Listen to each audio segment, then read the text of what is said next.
Are we live?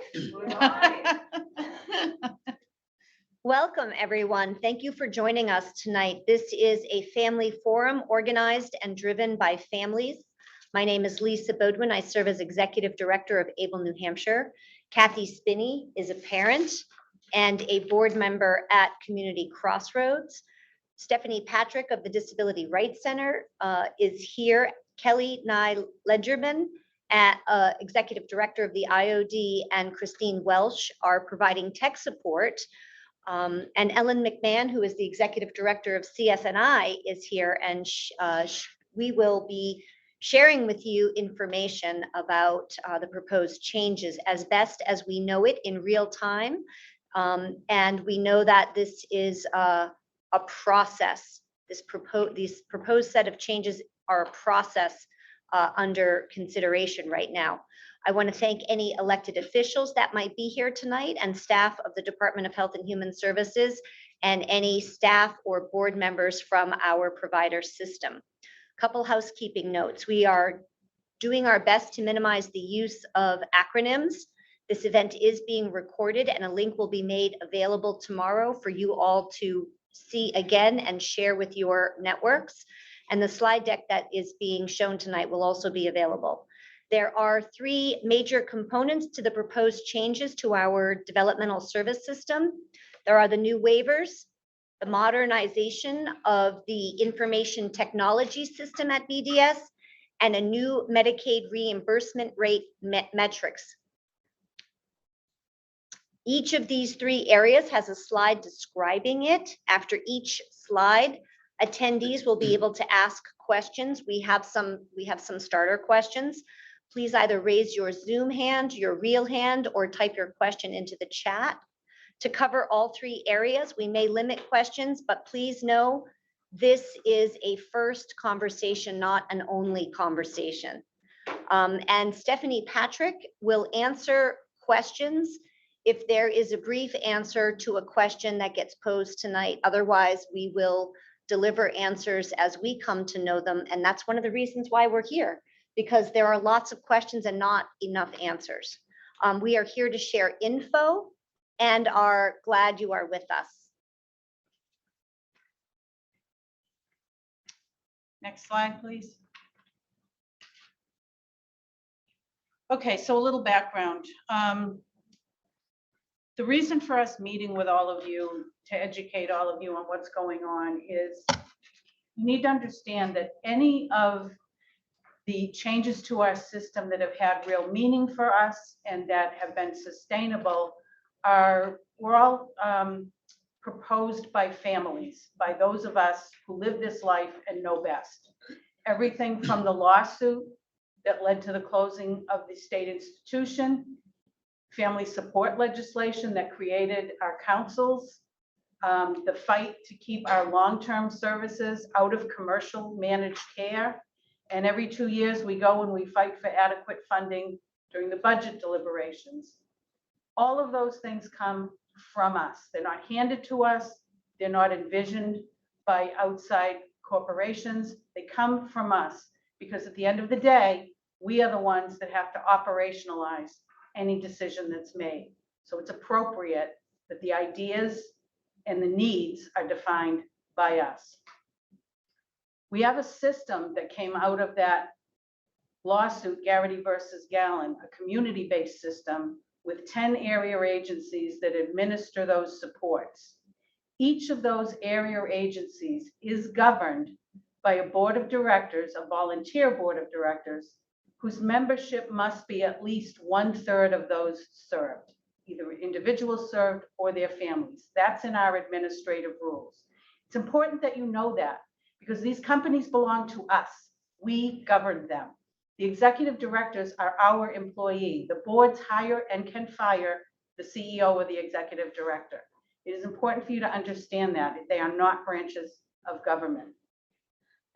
So all of you, as either people who experience a disability or are family members of someone who does, you're an expert in this one little tiny domain of life. Make no mistake, let no one tell you any differently. You are an expert in the field. And you need to know that and own it and don't keep it a secret. because we are in the best position to drive the decision-making around any needed changes and how they're implemented. Those decisions should not be coming from highly paid out-of-state consultants or people that work within our state bureaucracies who don't live this life. That's being dictated down to. Most of the time, there is not a clear understanding of what the effects will be in each of our day-to-day lives. We have our greatest successes when we work together and merge our voices. So I want you to make sure you understand that the only thing good about this system has come from people like you. And we need to really re-instill that, that knowledge to you. Next slide. So why are we here today? Well, obviously we're here to educate you, but we're also here to see if we can get some buy-in that we're all going to agree we're going to exercise our individual and collective power. All power is the ability to act. Some people always put a negative connotation on power like it's a bad thing. It's not a bad thing. It can be abused, but truly power is just the ability to act. So we have to believe in and exercise our collective power. If we don't do that, what's going to happen is there are others who maybe don't share our values who will be happy to fill those voids. And we'll be told what to do instead of being decision makers. So our individual voices matter, but when we magnify them together, the power is increased. We have been often presented with really bad or weak ideas. The people presenting the ideas are not bad people.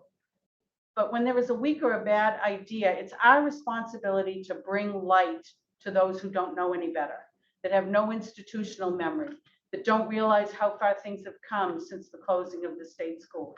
That's our responsibility. If we want to have a system that we are decision makers within, we need to make sure we are willing to educate and bring light to others. We acknowledge our area agencies are not perfect, but who's in a better position to change them than us? We know what's needed. We know where they're weak. We know what's missing or inconsistent. And for them to be the most responsive to us as a community, we need to be the ones who are asked, what do we need to do? And that is not what's been happening. Next slide. So how are we going to do this? So your responsibility tonight is to learn as much about these proposed changes as you possibly can, to understand how any of those changes may affect you or your family's day-to-day lives on the ground each and every day.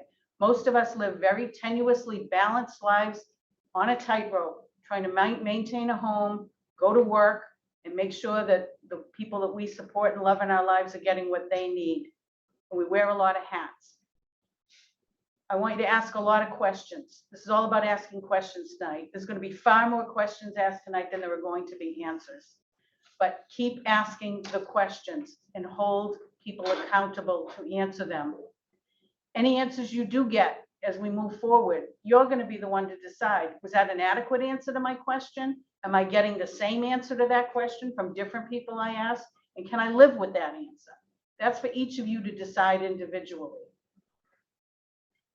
We would ask that you take action, and by articulating your concerns over and over and over again, connect with others who are facing the same concerns. Get on ABLE's email list so you can stay informed. Join ABLE's BDS Redesign Committee. It meets virtually, and work together toward the changes you want to see. But first and foremost, really believe that you are powerful, that your voice and ideas matter, and that you are the expert in the field as far as anyone you would talk to who would try to tell you otherwise. Next slide. Thanks, Kathy. Thanks, Kathy. Yeah. Lisa, back to you. So back in just a little brief history for folks who might not know the little brief history. In 2019, HB4 convened and developed a report on the needs of the system. That committee recommended to DHHS to hire an outside consultant to work on the issues outlined in the report. Unbeknownst to service provider agency leadership or the disability community in 2020, DHHS contracted with A&M to embed themselves in HHS in order to learn more about our Health and Human Services system here in New Hampshire. Several months later, the biennium budget proposed that A&M receive funding, and that funding was removed by the New Hampshire House and Senate budget committees. So it never had a chance in the normal legislative process. So the department went to the Executive Council and had the funds approved through the Executive Council process. And that is an atypical way in which to move funds to support this kind of activity. Next slide. So here is a little bit of information about the structure of the redesign committees. There is a steering committee engaged in looking at the overall project and the multiple pieces that feed into it. It is supposed to be assisting in steering, and it's part of the overall work to redesign the waiver structure, rates, and information technology systems. We discovered that we were not a steering committee, and we are now referred to as an advisory committee because much of the work of the redesign was underway and many decisions had been put into place. There is also a rate committee, and this is comprised of members of the steering committee as well as other subject matter experts focused on reviewing and building a revised reimbursement rate methodology, and that would be a Medicaid reimbursement rate. And for those folks who are new to this big confusing system, the Medicaid funds that we receive to support our loved ones to be in the community, the federal government provides 50% and the state of New Hampshire provides a matching 50%. So the New Hampshire legislature has to approve the spending of state dollars, and that's how we come up with the money to fund our people to live in the community. So another committee is the waiver committee, and this group is working primarily to identify services to be included in the new waiver structure and help in developing the service definitions and support the Bureau of Developmental Services in developing operational standards for the waivers. The communications committee meets on occasion. It is not open to the public, and this committee reviews correspondence that is considered public facing. Next slide, please. These are information sessions that are open to the public. We found out today that the July 7th upcoming meeting has been canceled. It's 4th of July, and BDS has work that it is reviewing, assimilating, and processing from their visits with the 10 area agencies. So you can get engaged by attending the public information sessions, and you can also attend the advisory committee meetings because you can observe as a member of the public. Next slide. So we are not going to read this slide to you, and this slide deck, again, will be available for you to read. We're getting to the meat of why we're here tonight. The Bureau wants to enhance our developmental disability waiver by revising service definitions and by adding service categories. Some of this must be done because the Center for Medicaid Services, which is the federal agency that decides on all the Medicaid rules, has mandated that New Hampshire has to make some changes to be in compliance with the feds. Part of this process includes the Bureau of Developmental Services proposal to have eventually 2 developmental disability waivers. A new one will be called the Individual and Family Support Waiver, and that is going to be created to complement and reinforce unpaid and natural supports, most often provided at home with family members and friends. And that's according to the FAQ on BDS's website.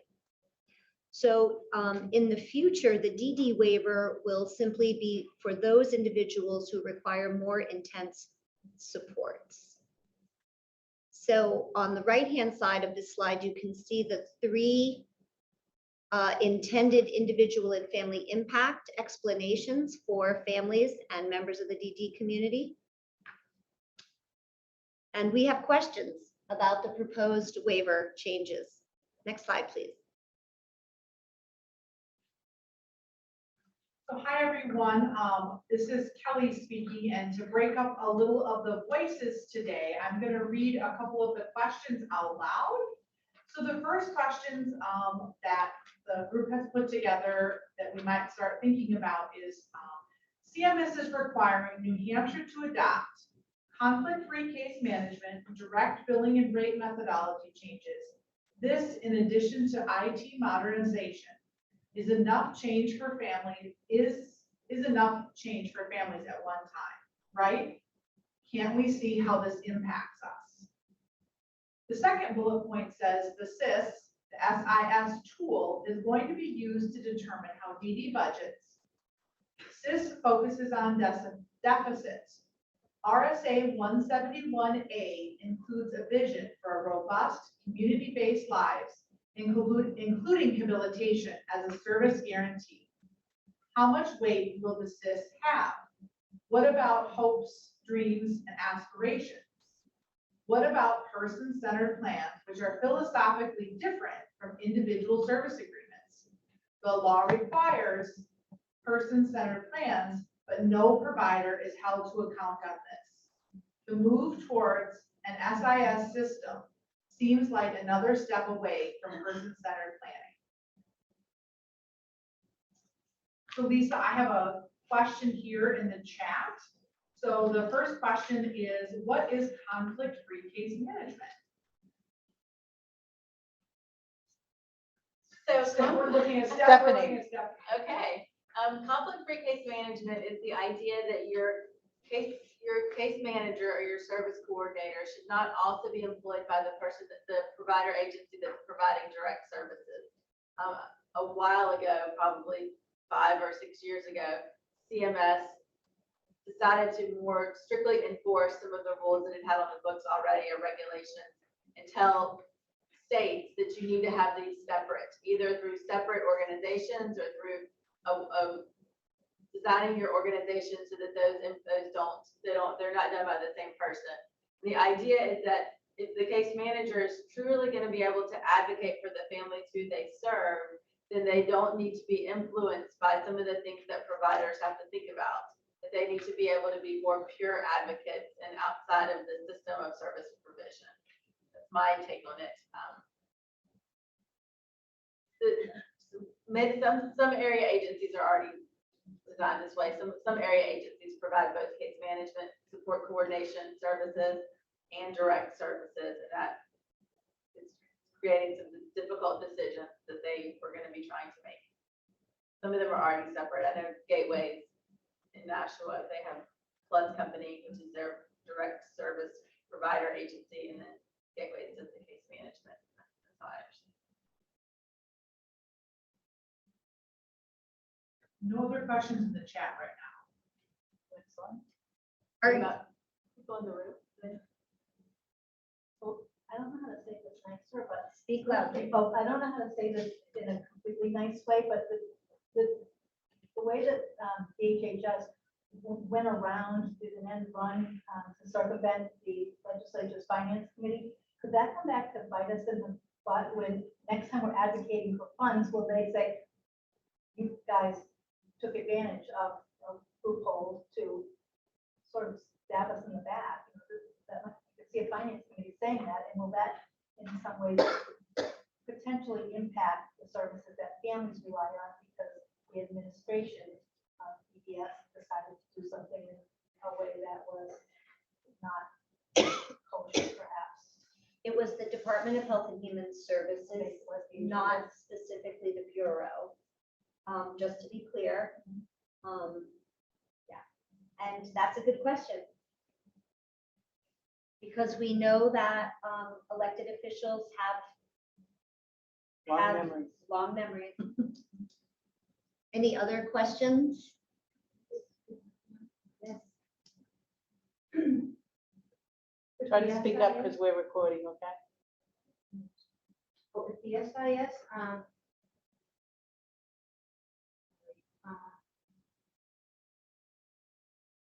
the SIS is used as a budget tool. How is this going to be paid for yearly? And what's the cost to the system? And how often is this going to be used? Like, will they do it every 2 or 3 years? Is it going to be part of somebody's budget? Is it the responsibility of the families to pay for this? You know, SIS tool that they're going to be proposing to use. Great question. We don't have any answers to that. I don't know that one of the challenges with these discussions have been that they're at a very high level. And I think that a lot of families justifiably have a lot more specific questions about how they're going to impact the services that you're receiving or may receive in one day. That seems very uncertain still. Next slide, please. Oh, sorry. I'm just saying, I could just share what happens today, which is the SIS is reimbursed for by the state. The organization that I lead, Community Support Network, conducts those SIS assessments, SIS assessments. And the rule of thumb is that they're done every 5 years, or if a significant change occurs with level of support, we define individual may change. That's today's world. Question. So if someone is in a certified residence, and they get their SIS done again, if it's every 5 years, whatever that is there a chance that whatever the score is on the SIS could change their situation as far as not being able to stay in a certified residence? That's a really great question to ask. And I don't know the answer to We're that. capturing all the questions. Yeah, I don't know the answer to that, but yeah. I don't know the answer. So we just have a question from the chat here saying that we repeat the questions as they're being asked in the room. Yes, we will do that moving forward. Next slide, please.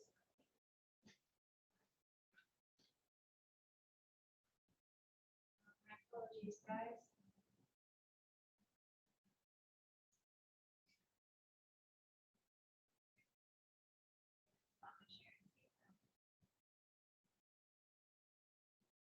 It's great to see your faces.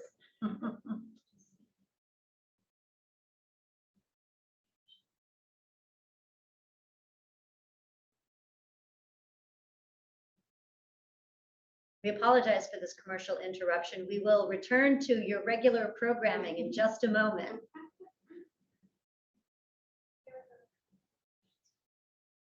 So here are a few more questions. Currently, the service providers are not accountable for any goals around improving quality of life outcomes for individuals they provide service to. For example, Employment First is a federal policy, but New Hampshire's rates of DD employment are flat for over a decade. The proposed BDS redesign waiver changes do nothing to put accountability teeth in the outcome measures measuring quality or of services or life outcomes. Why not? Another question.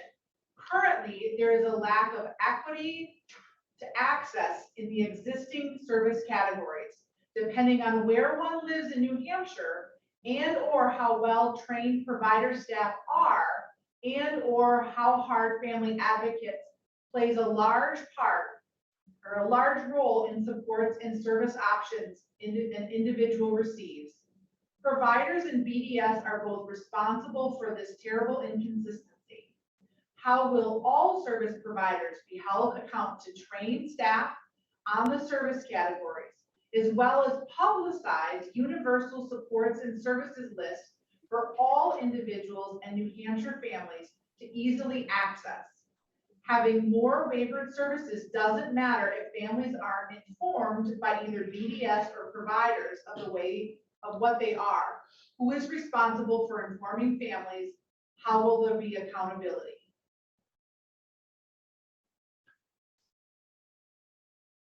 Are there any other questions? Other questions in the chat right now? So this goes back to the introduction at the beginning when you pointed out how much money that agency is getting, the outside group. And when I saw that, automatically I started calculating how many FMEs or DSPs would that cover? And it would cover about 10 from a year's salary for about 10 a month. Bonnie, can you stop for just a second, have Lisa repeat that? So so we can hear, or just come up to the front.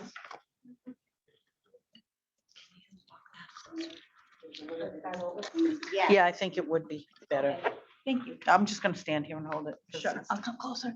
It's fine. So the amount that you showed that organization is being paid to consult and give input on this redesign, A&M, it's $13 million or $550,000 a month. so $550,000 would cover at least 12 full-time family managed employees or direct support providers. So every month, 12 direct support providers are losing jobs or not being able to be hired or paid because they've gotten a month's salary. That means that over a year's time, you're talking about 72, 75 DSPs while we have a shortage and we don't have adequate funds to pay people. And without adequate payment, people aren't getting into this line of work. So that, I see that as directly harming individuals and families. Thank you, Bonnie. So what is the main goal? I'm gonna bring this to you. Anita, I'm gonna bring this to you because people on the call can hear better. What is the main goal of the federal mandate? Is it to save money? This mandate that's coming down is the Department of Health and Human Services has the Bureau of Developmental Services as an agency. So the mandate coming from from Center for Medicaid Services, CMS, they're not driven by cost savings. The New Hampshire legislature wants to make sure that they are spending as few dollars as possible and looking for cost savings. Yes. We aren't exactly sure about why this change is being driven. We can only suppose that they want to save money. That's what we can suppose. And also to improve supports and services for people with disabilities. Yeah, which is, that doesn't make sense when you're trying to save money and you're gonna say you're improving services. I think that the process started back when the Centers for Medicare and Medicaid Services, the federal people, told all the states across the United States, not just New Hampshire, we think it's really critical that you have this conflict-free case management, that you have addressed these conflicts. Some states had already had that done. They were like, we got this, we've covered this, we're good. Many states, though, not just New Hampshire, said, oh my gosh, this is gonna be a significant transformation of how our services are structured, started struggling with this. That was back in 2016, 2015, maybe even that started, and New Hampshire started working on it in 2017, I think. Yeah, and so they got the news, they said we have to do something, and they started in 2017 working on that specific issue. When they started to talk to the federal government about some other pieces of New Hampshire's waiver services system, became more clear that there were some other things that also needed to be changed to make sure that we were following best practices and in compliance with all the rules and laws. So that was happening for about 3 years. And there was a large group of stakeholders and state officials who were working on that process and various pieces of it. And then somehow last year, it shifted to a much bigger systems redesign that we're talking about now. But I don't know exactly why. I'm not clear on that. I have one more question. I think I could provide a little bit of insight on that. That'd be helpful, but. So, and I think it was referenced in these slides is that, and just to repeat the question, well, folks heard Stephanie say she wasn't quite sure why. It was with COVID hitting the state and there was a concern with a decrease in revenue And the CFO of DHHS, who was potentially faced with having to make cuts in the Medicaid budget, said, I need consulting help because I can't possibly do this myself. And that's what sort of brought A&M in to look at where efficiencies could be gained and therefore cost cut in anticipation of a lack of revenue, which, by the way, didn't happen. We have a new surplus. Right, but at the time, that was an unknown. And so that's what got them into the state. And they actually came in and said, not only are there not efficiencies to be gained and costs to be cut in terms of the administration of the waivers, but it is sort of under-resourced. And we need to figure out how to create a more efficient system. So that's a little bit of how they came into the system. Do we know if this is COVID money that's being used to pay this company? I can't answer that, but I don't believe so. So I have a comment or question from the audience here. The primary reason the state approved this initiative was the belief that it would ultimately save money. A secondary reason was to allocate services more equity, probably to avoid future litigation. And then the person shares, in my opinion. Thank you. Yes. So it's great that they want. I think it's great that they want to update the assistive technology or the technology, but what is the plan for families who don't have access to assistive technology to like do their paperwork and get it in? Is there a plan to supplement their budget for computers and so forth? I think the IT upgrade is more for systems. I don't know that It's not like, For the It Bureau hasn't- of Developmental Services. it hasn't been discussed to that level yet. okay, It may, but I haven't read anything about an interface for individuals at this Oh. point. The system can't talk to itself right now, so, right, that's true. you know. You're up next, Kathy. So Next one- slide, We got one please. question. don't Oh, we? no, I'm sorry. Yes, Kelly's no, got another back, question. back up. My mistake. So I do have one more comment here from the audience. I think the IT updates are for the computer and accounting systems that That's what we keep just track of all the budgets, Mhm. services, employees, et cetera. We're done, right? No, she didn't do that last question yet, I don't think. Oh, yeah, I did, I read the last. You did? one. All right. Okay, all right, so here's a slide developed by the Bureau to discuss the IT modernization. I'm not going to read the whole thing. I'm just going to call your attention to the right side and what the intended impact is, which is faster, smoother approvals, better data coordination. And I think all of us think those are all really good things that are necessary. Where we might have a question is with this last one. Increased transparency will make it easier for families to work with the Bureau area agencies, et cetera. And next slide. And the question we have is basically how, that's a great statement. We always are in favor of transparency and understanding what's going on, but it would be helpful for the Bureau to give us kind of a real life example of like, here's how it is now and here's how it'll be once IT is improved, so that we can have a better understanding to what it means to us on the ground. So that's one of the questions in the queue that we'll be sharing with people who have the answers. Next slide. Are there any questions? Are there any questions regarding IT from our attendees? All righty. We're all pretty much in agreement that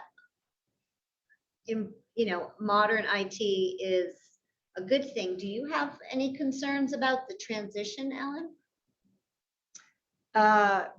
Well, the devil's in the details.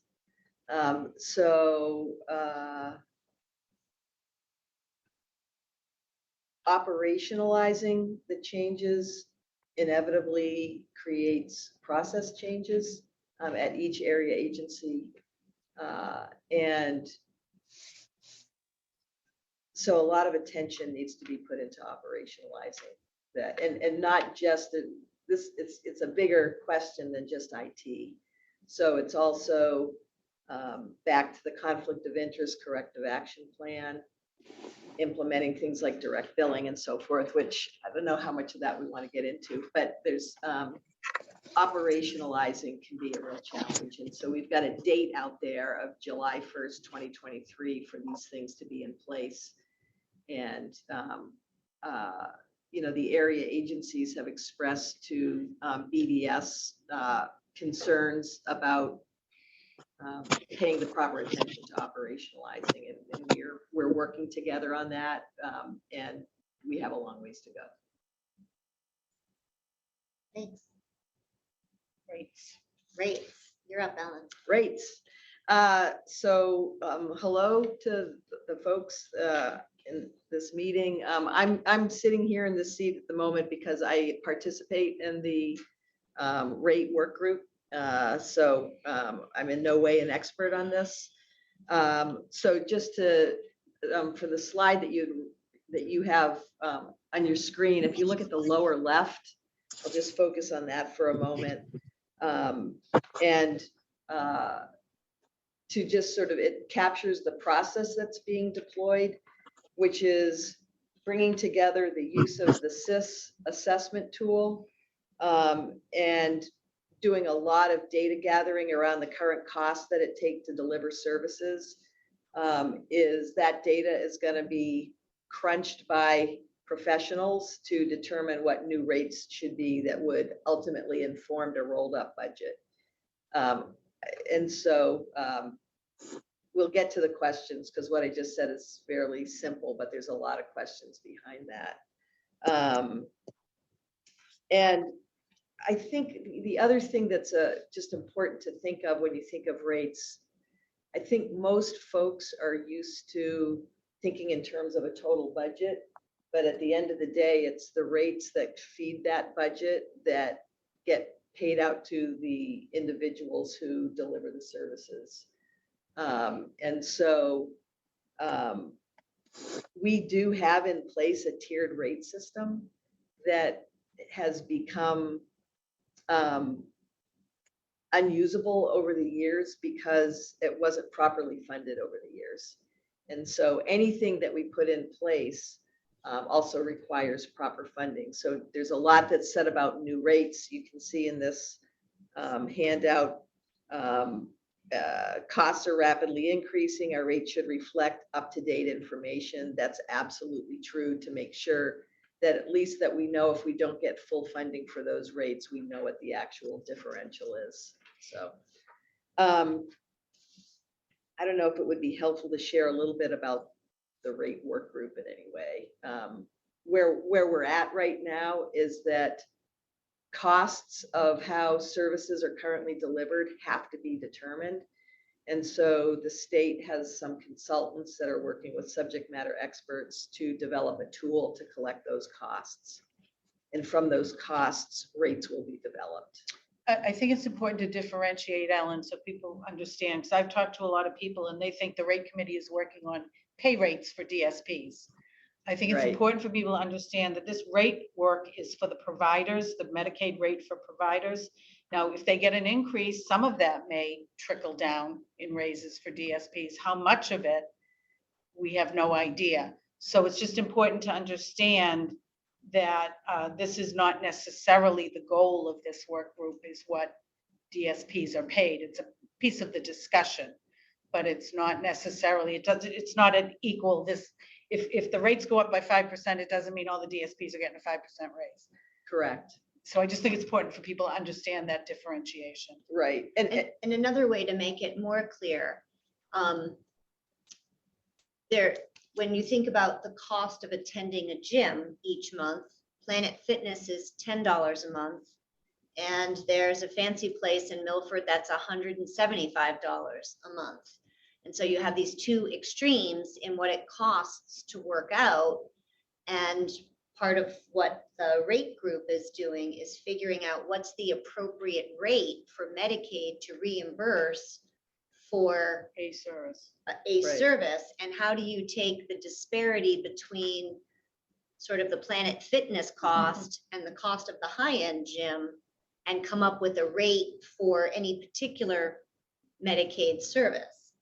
That's, yes, and questions around that need to be asked. And also, just to be clear, the rate work group is comprised of folks from provider and area agencies that are, their area of expertise is more on the cost to deliver the service. There is a consulting firm out of the Midwest and an actuarial firm that ultimately will take that cost data. They will develop the rates. And it's a very aggressive time frame that's being applied. And there's going to be, that going from cost to rates should and will generate a lot of questions. I have a question.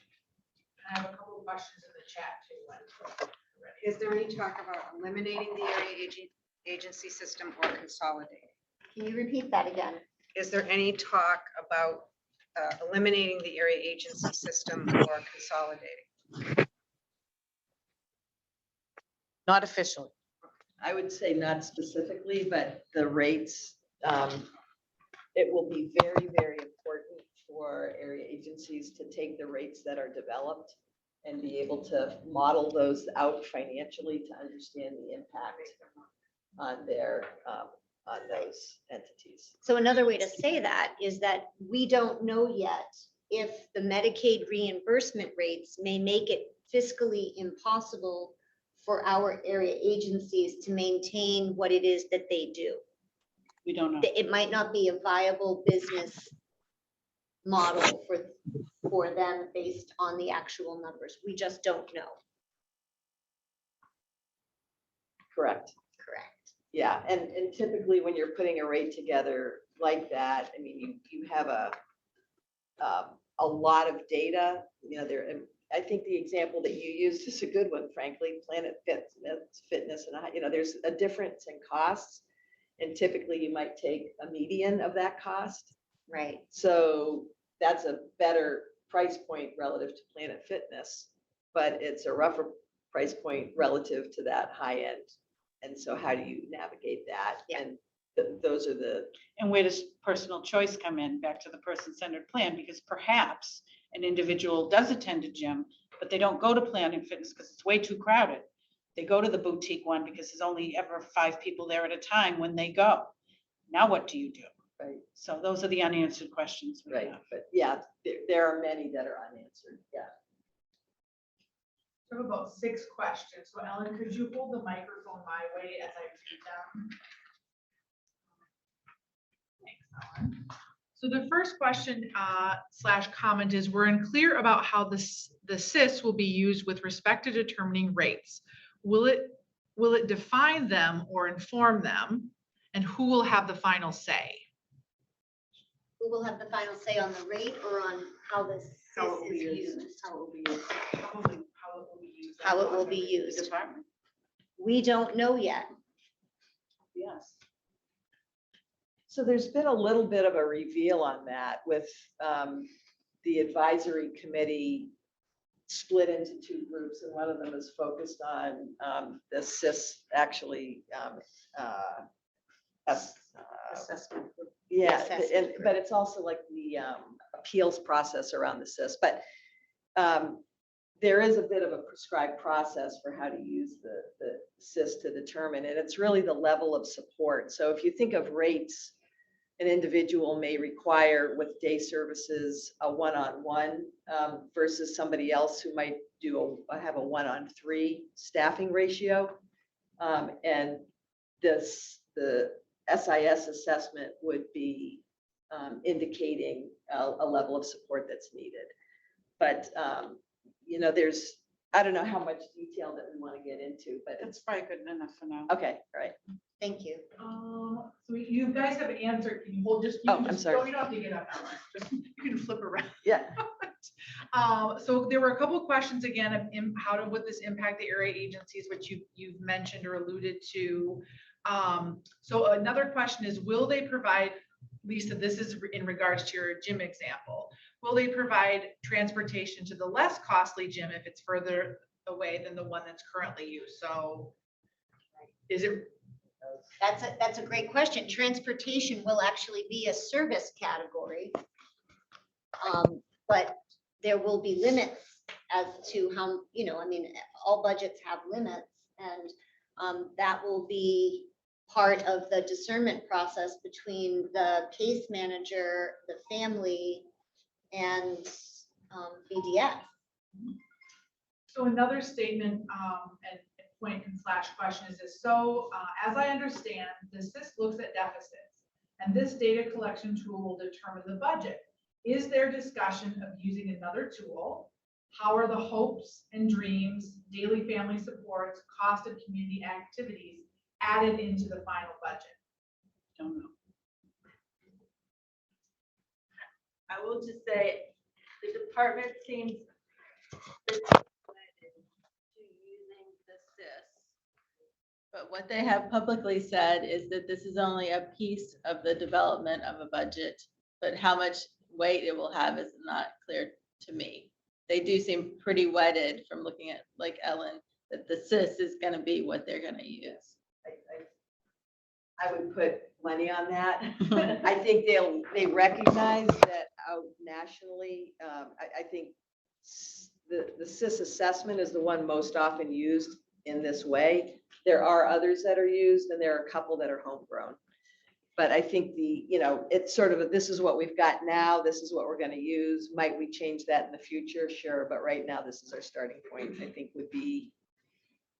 Would they be in violation of the federal, but CMS, I believe CMS doesn't wish it to be used as a budget tool. Only it wishes it to be used as a support, to identify supports, and not used to set a budget. So would they find themselves in violation of federal regulations? I'm not familiar with that position, but I do know that it is used in other states for that purpose. So I don't know if that speaks to the fact that it's okay by CMS, but I don't know specifically.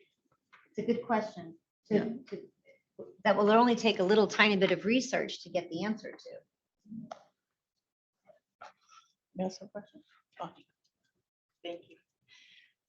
The last time we went through that SIS process, I remember thinking, this is assessing what supports my child would need to stay alive, to stay safe and healthy, but not to be happy, productive, fully engaged in the community. And certainly it did nothing to inspire creativity among family members and others to help to develop and put together a program that would be creative. We do that on our own.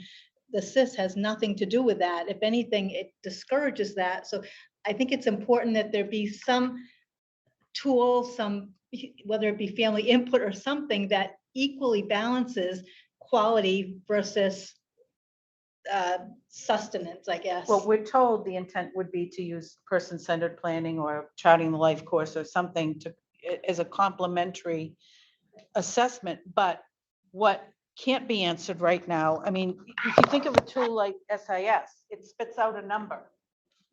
You ask a question and it's like 1 to 5 on a scale of 1 to 5, and you get a number. It's easy to assign. Anybody who's got a number from here to here, you get that much money. I mean, that's very easy to do, which is why it has an appeal to, certain bureaucracies. How do you apply a metric to, my dream is to become a photographer. That's what I'd like to do. How do you assign a metric to a dream, to an aspiration, to a life goal? And I don't have the answer to that. I don't know if the Bureau does either. But that's the kind of finessing that up until now, there's been opportunities for individual and their family and the area agencies to work together to figure out, if I want to go to the gym over here, it's more expensive, but it's quieter and you'll be successful there. And then the nuances of those things are considered. A tool like SIS has no nuance. And so those are why we don't have answers to those questions. How are you going to operationalize it?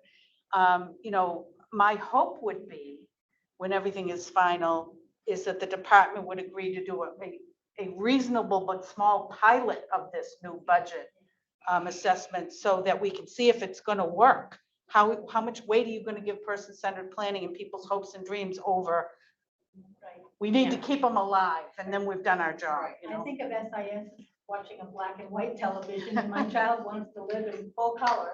That's a Right. good analogy. Well, and another, to piggyback on you, Bonnie, is that, 21, 22, 23-year-olds who don't have intellectual and developmental disabilities, they change what their lifelong learning pursuits are 100 times. I mean, people are growing and blossoming in their 20s, and this SIS tool could become a mechanism by which people are deeply limited in exploring lifelong learning, community-based activities and employment if it's not handled properly. And there would be a huge disparity in just self-actualization opportunities for young adults compared to those without disabilities.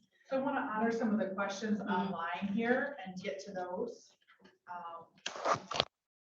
There's a lot of back and forth, and we'll have the chat saved for the hosts of the meeting so they can see some of this. So a lot of back and forth about how the SIS is being used, where is it being used?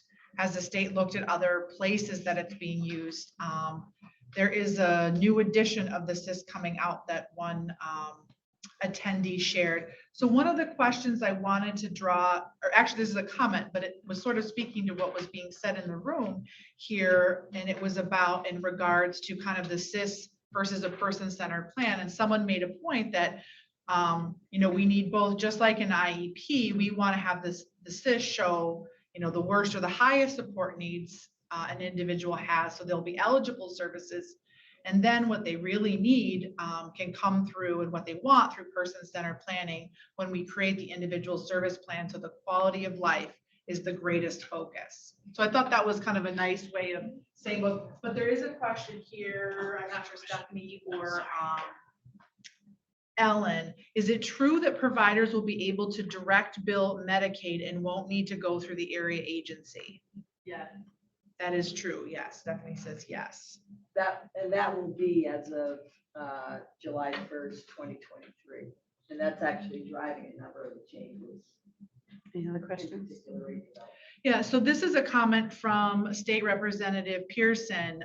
When people testify before my House Committee, Health and Human Services and Elderly Affairs, I often ask, what are other states doing with this matter you are bringing before us? I'm wondering to the degree in which any of you have been in touch with stakeholders in other states as their DHHSs are dealing with new federal rules. That's a great question. Ellen, you can take that first. yeah, I mean, absolutely, research has been done and outreach to other states, whether it's on how they manage conflict of interest. We actually did some research related to the supports waiver and how that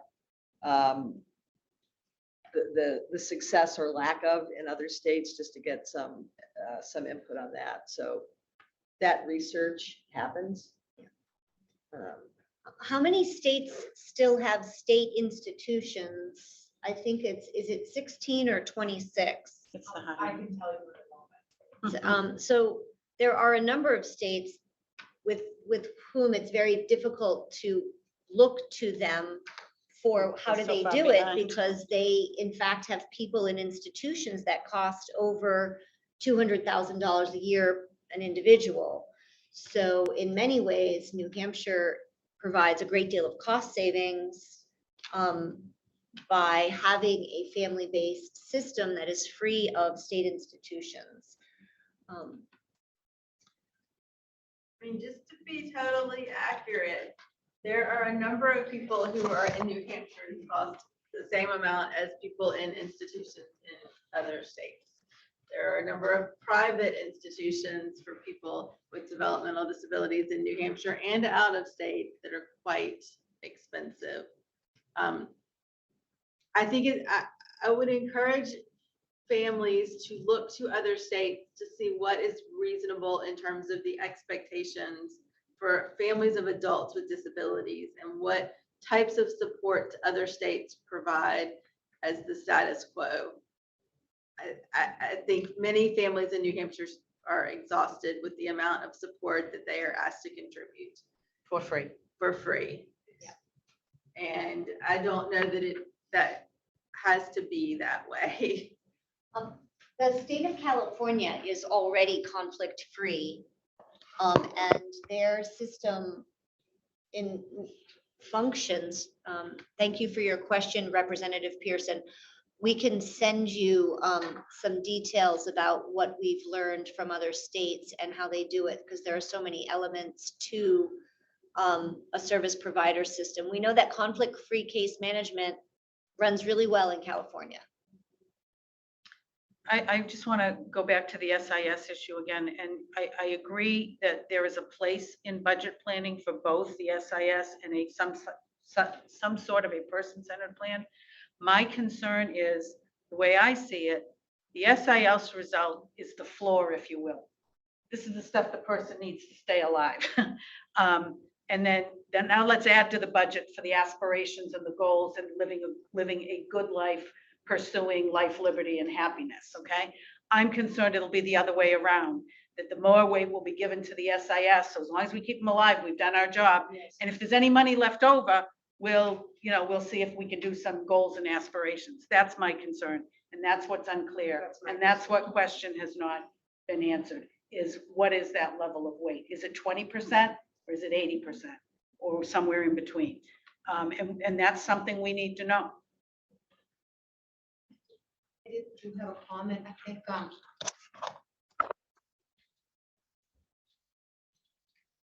Go ahead, Karen. the rates have been low for so many years that there's a distortion in the actual cost of the way the developmental disability system works, because parents pay a disproportionate amount of the budget to DSPs that are employed by them. It's all to sustain their ability to keep their person employed.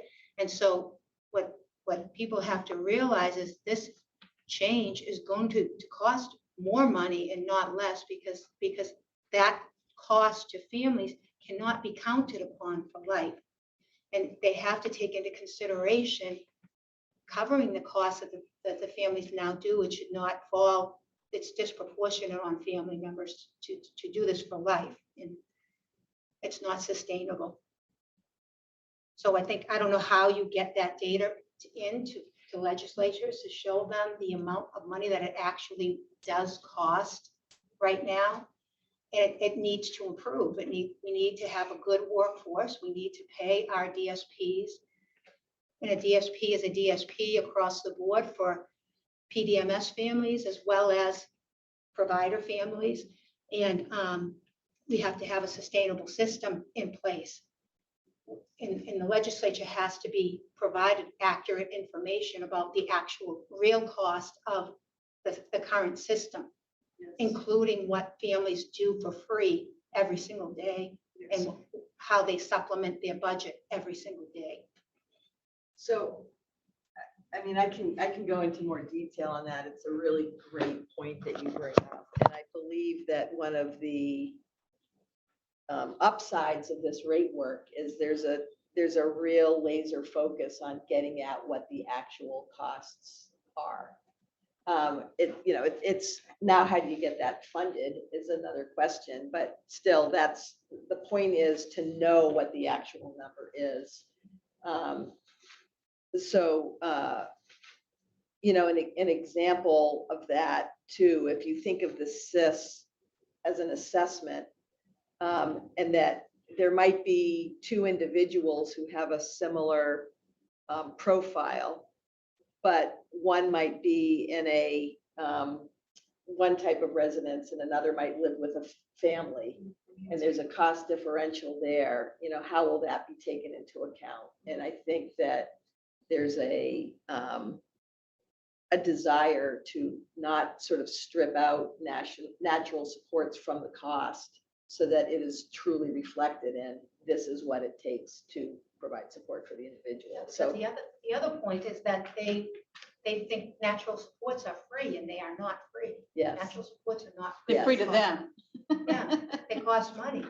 And when a parent passes away, the individual will be without that natural support because the system's not going to sustain that. Yes, So they need to know that that is in place and they need Yes. to continue that after a parent passes away and supply, like yes, ensure the quality of life for the person, So I think Yes. it has to be more accountable and not keep everything under the cup, under the. So that's a great example of the type of question to ask as these rates are being developed and to bring that viewpoint to the table. Absolutely. That's a great point to bring up. So there's a comment / I think important point and statement made here in the commentary, and I did put a few data slides in with a few infographics about caregiving and institutions around the US. An attendee says, I have a 68-year-old sister that I am all of the above to: sister, legal guardian, caregiver, home provider, because I was told that we have no caregivers, we have no home providers. Nursing homes will not take her. So how can you create a rate matrix based on services that cannot fully be provided? Good question. Great question. Ask it, keep asking That's a it. great question. You have any more? A couple of folks here have said they've lived in other states and would be happy to share their experience. I did put Lisa Abel's website. I'll put it in again as long with your email address as we're chatting to get on Abel's mailing list, because there were a few questions about that. Next slide. Yes, next slide. These are the questions we came up with for the rates, so Kelly will read them. Yeah, rates in Medicare, or changes in Medicaid reimbursement rates may lead to increased wages for DSPs. At present, it appears that the rate increases, this will lead to fewer hours of paid DSP support for individuals. Is this true? Is BDS preparing the New Hampshire legislature for an increased DD systems cost so that individual budgets can be increased to prevent the loss of DSP staff hours? Will PDMS, participant directed, managed services, receive the same rate increases as providers? As managers of our own services, PDMS families are the de facto providers. Will PDMS budgets be fortified enough to compete with wages and benefits offered by provider agencies? And last, if not, how will PDMS programs be protected from their DSP staff persons being lured away by larger provider agencies who can pay more and perhaps offer benefits? We have no answers to those questions at this point, but there's a few more on the next slide. I have one from the audience Yeah. here as well too. So the question from the audience here is, I am able to care for my adult child at home because I receive a family care stipend. When evaluating a budget, will there be consideration given to the cost of residential care versus home care? That's question number one. I'm concerned about home care stipends being perceived as superfluous. Oh, excellent question. Excellent concern. Thank you. So with additional questions that the group came up with, how will BDS or DHHS ensure that any rate increases offered to provider agencies will be passed down proportionately to the DSPs they employ?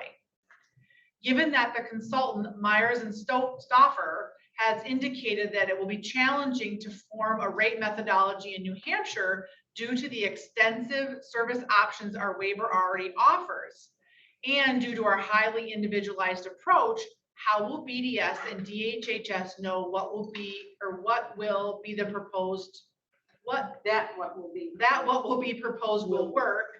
What is the test? We don't have the answers. What's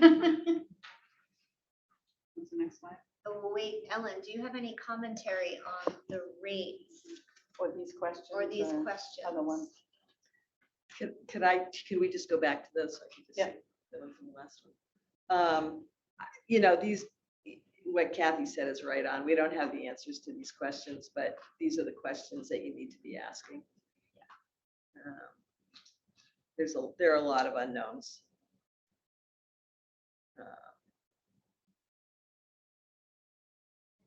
has a question relative to the rates.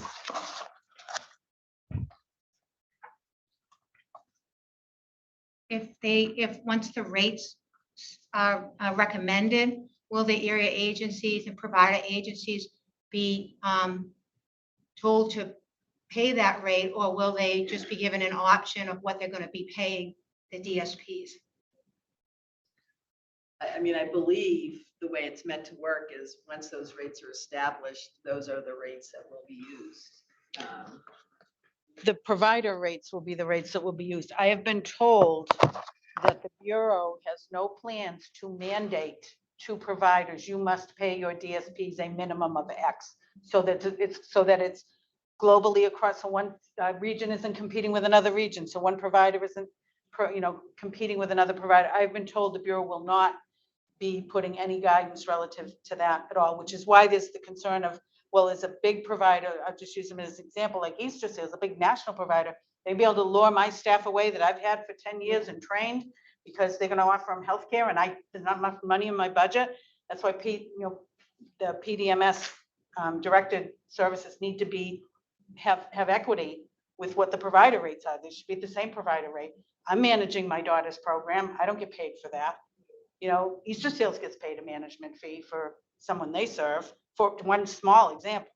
So setting up unfair competition, worse than it already is not improving the system. Not if you're relying so heavily on that PDMS model. And all the area agencies has been told by the Bureau, that's the preferred model, push that model. And so if you're going to push that model, you can't put me at a deficit for staff that I need. So, but those are all good questions. I want to point out to everybody that on the BDS website, there is a yellow box where you're invited to ask your questions, and I would love us to crash it. So those of you who have had questions that we have not been able to answer here, please go to the website and put your questions in. Put the question in every day. Put it in twice a day and just flood them with these questions that have real meaning for you, that you need answered in order to do the work that you're doing at home.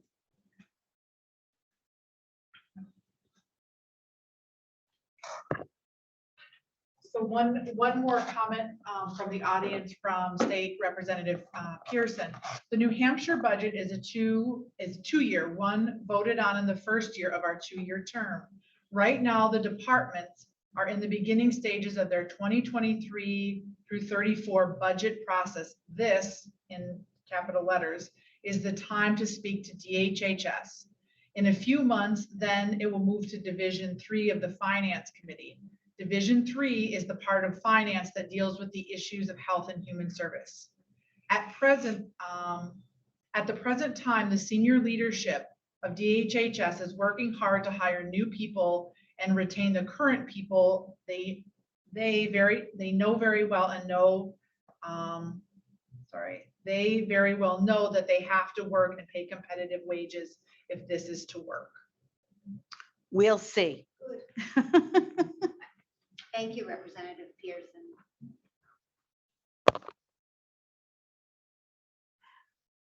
We do have one more question.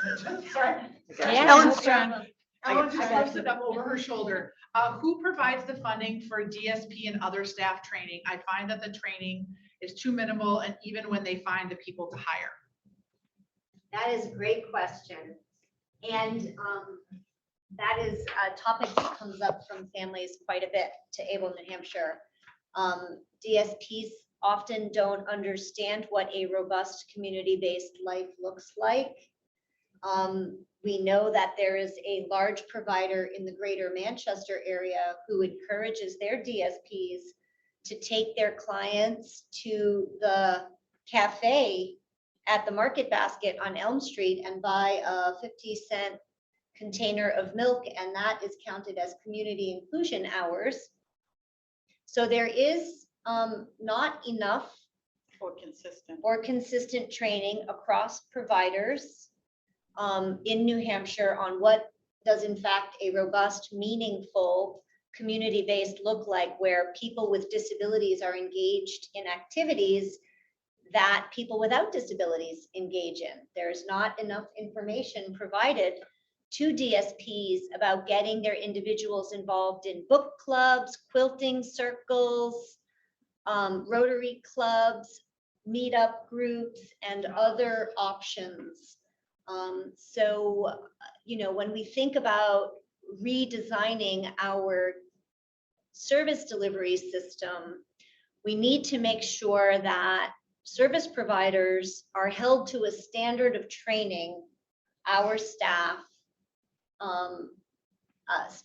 that delivers on that promise of having a meaningful, dignified life in the community.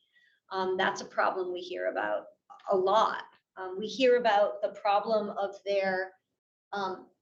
it being 6 to 10 weeks to onboard a new staff person, and in that same time period, potential DSPs will take a job at a box store or a fast food place because there's, you can get hired in 3 days and start. So, we need our system to be responding to the needs for change that families are calling for, like quicker onboarding and, our DSPs to get in-person robust training. And we could talk about the many ways in which families want the system to change. And this is another case of where participant directed and managed services, most often the trainer is the family member who often, I know when I got new staff, back when that occurred, I had to take a week off from work to train them because I couldn't, my daughter's nonverbal and non-ambulatory. I couldn't just go, bye, I'm getting in the car now. Welcome to your first day, good luck. And families, to my knowledge, that is not in most family budgets to have a training budget when you are the trainer. That's under that big heading of natural, which means unpaid supports, the work that families are expected to do for no compensation without any consideration of, we also have to earn a living because we have bills to pay. That is a big piece of this that just has been so not discussed. Not discussed. And that's got to be looked at. And here's the interesting and fascinating tension that we are facing as a DD community right now. We want to retain being the drivers of the system through representation on boards of local nonprofit agencies. We want to keep our system driven by local communities and people who live with disability every single day. And we live with that tension of our system does need to be redesigned. We need accountability. We need goals for improved life outcomes. We need some elements of our service delivery system to be made universal so that DSPs being trained in Coos County have the same basic ideas around a robust community-based life that people in Nashua have, right? And how that unfolds for individuals will be different based on, where they live, of course, but that the same value set is communicated effectively. We need to make sure that all service coordinators or case managers have the same access to service categories and that they have good training so that they know how to inform families. And, these are challenges where we are excited to work together to create the system that is envisioned in RSA 171A. We love our partners at CISNY, or love is too warm and fuzzy a word. We respect and appreciate collaborating with CISNY, with the Bureau of Developmental Services, and with our partner agencies like the Institute on Disability and the Disability Rights Center and the DD Council and other private providers, all of it. But families must stick together and work to create the system that we want, and we cannot allow our power to be taken away from us. And I'll get off my soapbox. Right. Any other questions? Any comments from anyone here? I have a question. What do they mean by natural support? Unpaid, Okay, friends, family, okay, so, cousin Mikey, realistically, some people, many people's families are not involved at all. Right. Out extended Mhm. families. Yep. So that's It's a big assumption. That's a pipe dream. That's why it ends up being a lot of the times the parents until the day they Yeah. die.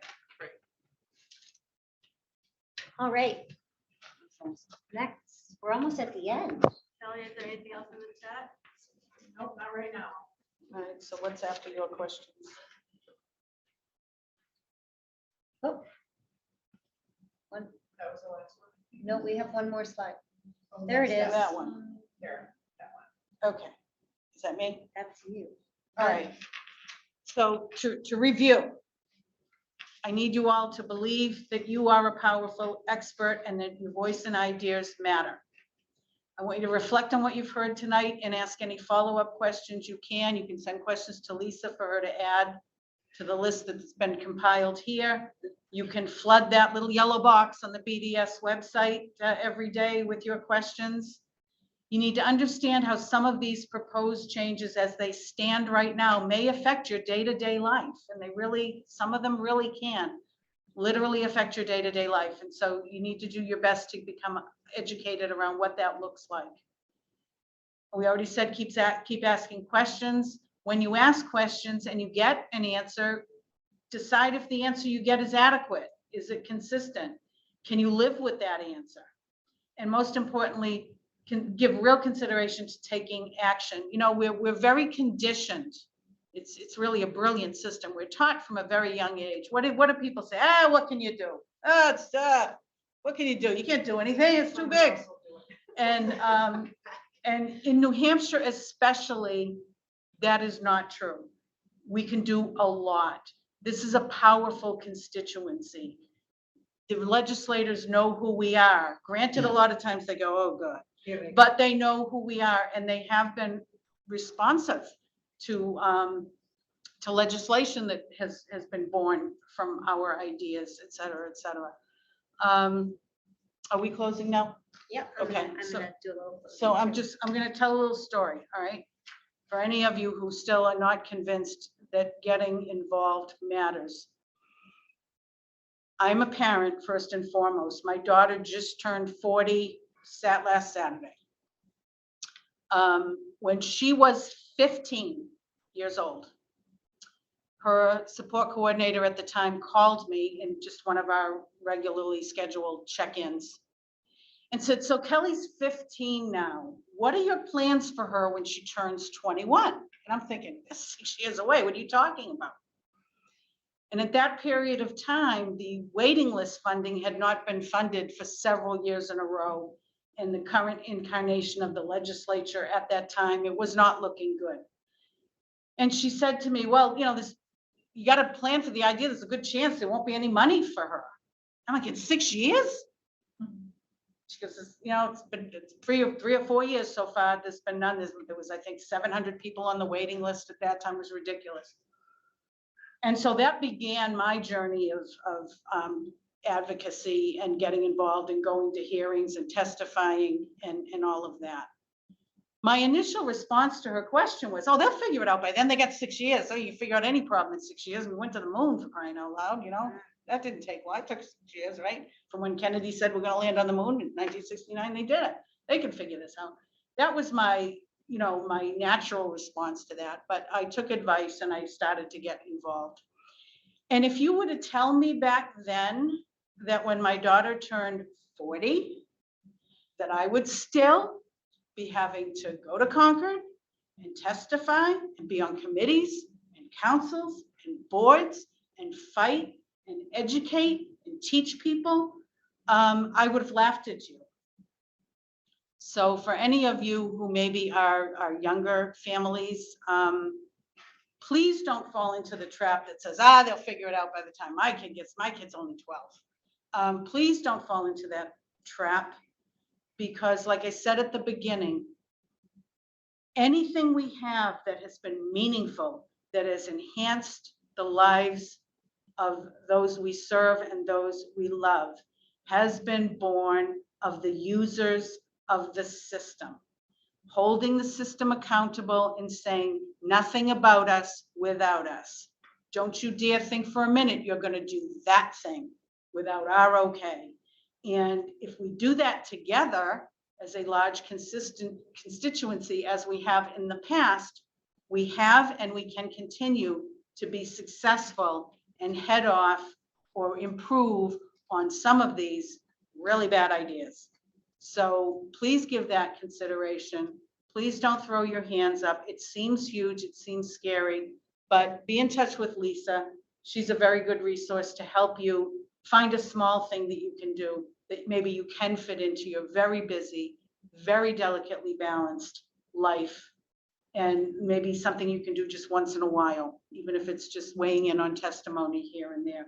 But maybe you can be on a committee that meets monthly on a Zoom call for an hour and weigh in and be educated. And then bring that light as you learn things to others in your circle who maybe are living a similar life to yours, and share what you've learned with them. And we'll all be the richer for it. Because I don't know about you, I keep saying I'm never gonna die, but the universe has other plans. And to this day, I still do not know what is gonna happen to my daughter on the day I die. I have no idea. And that's not right. I would like to be able to just be her mom at this point and not part of her hands-on staff team. But that's probably not going to happen if things go this way. So don't be complacent. Get involved as best as you can. There's room for everybody to be as largely involved or as little involved as possible. But make sure that people you talk to who are the decision makers know what you think. And you can do that by learning the facts. So that's the ask for tonight, I think. Yep. Go ahead, Lisa. I just wanted to say thank you to the Institute on Disability for providing tech support and hosting us here in Concord, and to our 3 federal DD partners, the Institute on Disability, the DD Council, and the Disability Rights Center. We are super grateful to all the organizations in the disability universe looking to work together and collaborate to make sure that our people have really great lives. Let us know if you think there should be a second family forum. We will plan one. Please know that we do meet at 9 a.m. on Wednesdays. Right now, it's a short-term BDS redesign subcommittee that is driven by families. You can email me for that. And just remember, this is a proposed set of changes, and we can more effectively drive that change. Thanks for being here, everyone. Have a great 4th of July weekend.